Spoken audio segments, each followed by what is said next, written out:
So I made a part 1 to this video 2 weeks ago, and I was supposed to drop this part of the video last week.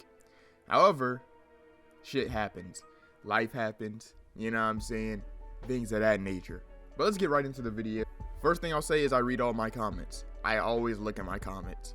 I saw that people were saying I should have done it longer. I saw people saying that they were going to try it because of me. Shout out to you guys for giving feedback and letting me know what was going on. I love that. Just keep doing that shit, bro. Let me tell you about the effects and experiences I had after quitting competitive games. In the first video that I made, I announced that I would be restricting myself from playing competitive games for a week. I'm not going to sit here and say that the effects were extreme or anything of that nature. Obviously, it's not like I'm quitting smoking or some shit, but I'll do a quick recap though if you were not here for the first video. I do recommend you watch it. However, I believe I banned this set of games right here, and then these 2 games I allowed myself to play slightly, but not more than a few matches a day. Not gonna lie, at first it was easy.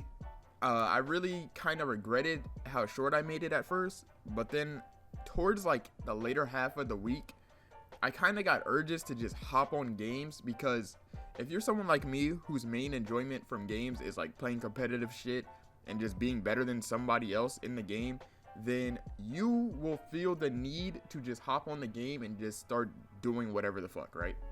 I got over this by just hopping on Spider-Man, bro.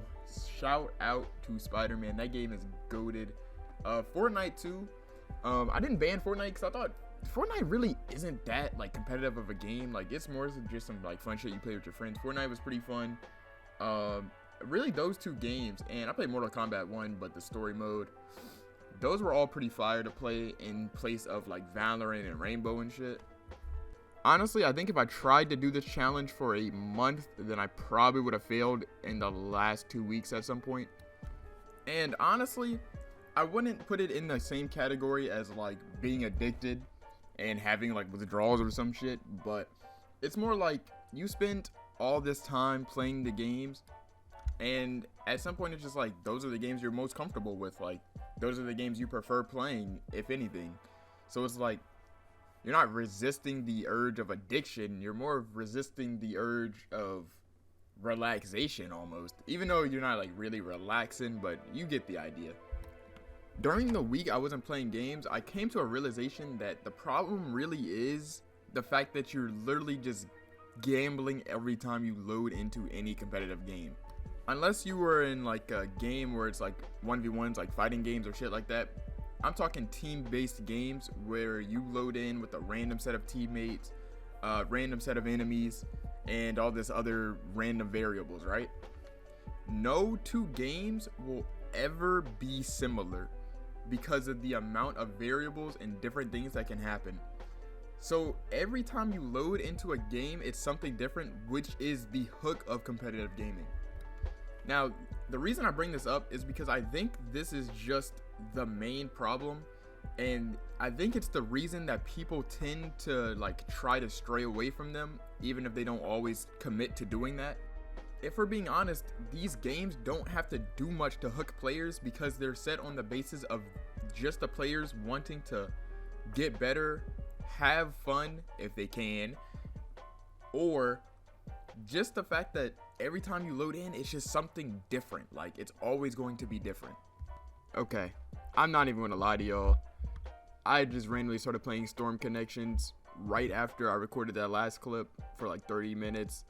I almost stomped a hole through my floor, which made me come to the realization of why I did this challenge in the first place. Anyway, let's continue the video. Another reason that I did the challenge in the first place was to see how different my mood would change over the week. And to be honest, honestly, I can't say I was like happier.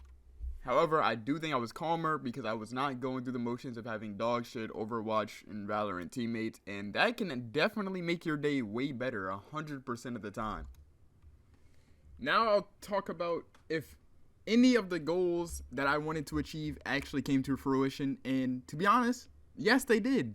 One of the main goals I talked about was seeing if I would manage my time better and I literally think I have never been more productive. Now, I'll be honest, I wasn't recording. I recorded a little bit, but I wasn't recording like how I wanted to. But I mainly was focused on school and work. I did so much schoolwork in like the last month and a half that I am actually surprised by myself. I am the laziest individual to ever touch a school, bro. But when I quit games, I was like, I have to do something. So I would just throw up YouTube videos on one monitor and my work on another monitor, and I would literally just bang out work like, I don't know, like I was on Adderall or some shit. When you play competitive games and you do it every day, it kind of becomes something that you just seek out, and that is a huge problem, I think, for me, because right after I finished the challenge and I finished school, I started playing Rainbow Six way more, and I'm not gonna lie, I have to play Rainbow Six like every day now, and I think maybe I gotta quit that already. But to be honest, in the last month and a half, that's the only game I've really been playing consistently. I mean, and honestly, like, I haven't really been playing other games. Like, I kind of completely quit Valorant. I don't really play Fortnite like that. Overwatch, I really didn't like that game already, so I still don't play it. It doesn't really matter. CSGO, I didn't really play Counter-Strike 2 that much on its launch, so Rainbow Six and Minecraft is where I've been. I guess a little bit of Naruto Storm connections, but that game's looking kind of, you know what I'm saying? So I was seeing people, ask if they should quit or they've been thinking about quitting. And to those people that have been thinking about it or asking if they should try this, absolutely yes. Like, absolutely. I could not recommend cutting some of these games down or cutting them out of your routine in general. I mean, there's obviously way better uses of your time. If you just like playing competitive games, that's completely fine. But if you think there are any amount of a detriment to your life, then I recommend you to just stop right now and see how it affects you in like a week or two. Trust me. But honestly, that's kind of it. I don't really have any information to add. I hope you guys enjoyed this video, but I do understand this shit did take a long time to come out. That is my fault, but honestly, I got way more free time now, way more freedom. I'm gonna be trying to get at least 2 videos out a week, 2 high quality videos out a week. Maybe a third little extra vid in there, but hey, it is what it is. Anyway, that's all for this vid. I'll catch y'all in the next one. Bye.